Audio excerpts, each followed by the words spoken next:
అక్కడ ఉన్నటువంటి clear details అన్ని కూడా అగ్రిమెంట్లో మెన్షన్ చేసుకోవాలి. అంటే ఎన్హాన్స్ చేస్తున్నాడు, రెంట్ ఏమో ఇమీడియట్గా 2 months 3 months అవ్వగానే నాకు మీకన్నా ఎక్కువ డిమాండ్ వచ్చిందనో ఇంకొక టెనెంట్ వచ్చారని చెప్పి ఆ ఎన్హాన్స్ చేసే అవకాశం కూడా ఇక్కడ లేదు. అంటే అక్కడ రాసుకున్న అగ్రిమెంట్ ప్రకారం 1 year పాటు ఆగాలంటే 1 year పాటు ఇంటర్నేషనల్ మన ఆ రెంట్ని పెంచే అవకాశం ఓనర్కి లేదు.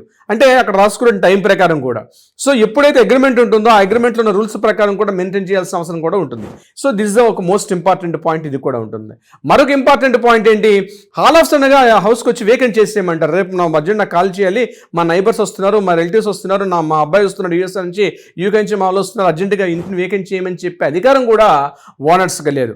బిఫోర్ ఏంటంటే అట్లీస్ట్ ఒక 2 months ప్రయారిటీ నోటీస్ ఇవ్వాలి, అట్లీస్ట్ 1 month ఒక ప్రయారిటీ నోటీస్ ఇష్యూ చేసి ఎప్పుడైనా వేకెంట్ చేయాలంటే తప్పనిసరిగా ఆ వేకెంట్ చేయమన్న పీరియడ్ లోపలే వేకెంట్ వెయిట్ చేసి అప్పుడు వేకెంట్ చేయాలి తప్పించి ఈరోజు ఇన్ఫార్మ్ చేసి రేపు మార్నింగ్ వేకెంట్ చేయండి, వీక్లో వేకెంట్ చేయండి అంటే అట్లాంటి అవకాశం మాత్రం ఈ కొత్త రెంట్ కంట్రోల్ బోర్డులో లేదు.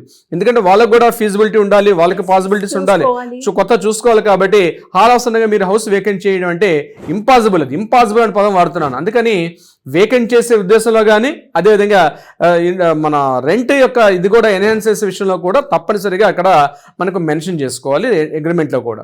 ఈ బోత్ పార్టీస్ కూడా సిగ్నేచర్ చేసుకుంటారు కాబట్టి